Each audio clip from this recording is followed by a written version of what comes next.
दोस्तों, आपको जानकर हैरानी होगी कि दुनिया की सबसे बड़ी इकोनॉमी, टेक्नोलॉजी में नंबर 1, दुनिया का दादा कहा जाने वाला अमेरिका आज भी तेज़ और आसान पेमेंट प्रोसेस के मामले में भारत से दसों साल पीछे है। नमस्ते दोस्तों, मैं हूं ज्ञान गांव से चंद्रभानु पांडे और आज हम बात करेंगे यूपीआई की। यूपीआई यानी यूनिफाइड पेमेंट इंटरफेस। यूपीआई इतना इजी है, तेज़ है, निःशुल्क है, तो अमेरिका जो इतना एडवांस टेक्नोलॉजी वाला देश रहा है हमेशा से, वहाँ इस तरह की कोई ऐसी सेवा क्यों नहीं?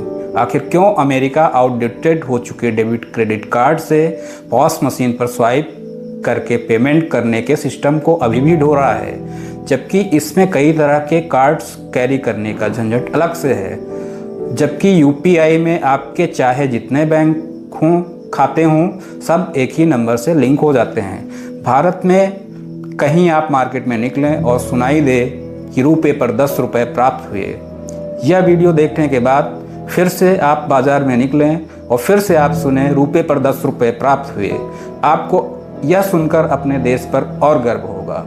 चाय वाले, सब्जी वाले से लेकर 5 स्टार होटल तक यूपीआई पेमेंट एक्सेप्ट करते हैं।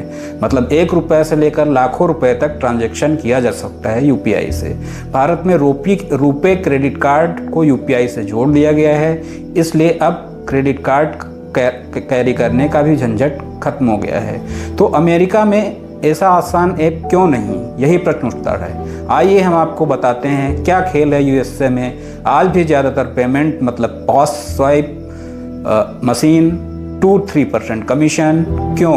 क्योंकि वहाँ पूरा सिस्टम घूमता है इन कार्ड्स जारी करने वाली कंपनियों के इर्द गिर्द। ये कंपनियाँ हैं visa, master card, American express.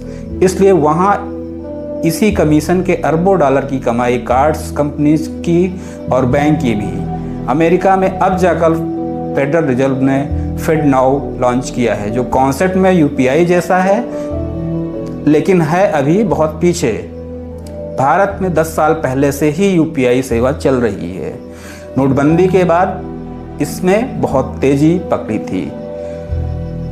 तो अगली बार कोई बोले कि इंडिया टेक्नोलॉजी के मामले में अमेरिका और चाइना जैसे देशों से पीछे है, तो जवाब बस इतना सा देना, पेमेंट इजी सिस्टम में इंडिया यूएसए से 10 साल आगे है। भूटान, नेपाल, श्रीलंका, फ्रांस में पर्यटकों के लिए चुनिंदा जगहों पर, संयुक्त अरब अमीरात, सिंगापुर जैसे देशों में पूरी तरह यूपीआई भारत के सहयोग से लागू हो चुका है या होने वाला है। Singapore, UAE, Bhutan, France, Nepal, इन देशों में यूपीआई को स्थानीय पेमेंट सिस्टम से जोड़ा गया है। जैसे सिंगापुर में वहाँ के पे नाउ को यूपीआई से, जापान, दक्षिण Korea, Thailand, Mauritius, Australia, Canada और यूके जैसे देशों से यूपीआई लाने पर सरकारी स्तर पर या संस्थागत स्तर पर सहमति हो चुकी है या बातचीत चल रही है।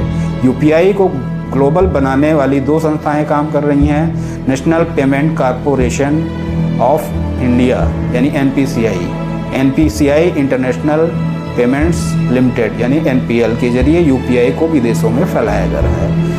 आईएमएफ की एक ताज़ा रिपोर्ट जो अभी हाल ही में दिसंबर में प्रकाशित हुई है, जो पीआईबी से हमने लिया है, और उसके अनुसार विश्व का 49% यानी लगभग आधा रियल टाइम ट्रांजैक्शन इंडिया में होता है। दूसरे नंबर पर ब्राज़ील है 14% के साथ। मतलब आप देख सकते हैं कि कंपटीशन किस स्तर का है। नंबर 1 पर India 49% real time transaction, number 2 पर ब्राज़ील 14% ट्रांजैक्शन। अमेरिका, चाइना, रसिया, इन जैसे देशों का, जापान, इन जैसे देशों का कहीं कोई नामो निशान नहीं। अगर आपको लगता है कि इंडिया का यूपीआई फ्यूचर ब्राइट है और यह पूरे विश्व में चलेगा आने वाले समय में, तो वीडियो को लाइक करें और कमेंट करें, जिससे आगे हम ऐसे वीडियोस आपके लिए लाते रहें। अंत में इतना कहूँगा, यूपीआई कोई ऐप नहीं, ये भारत का पेमेंट फिलॉसफी है।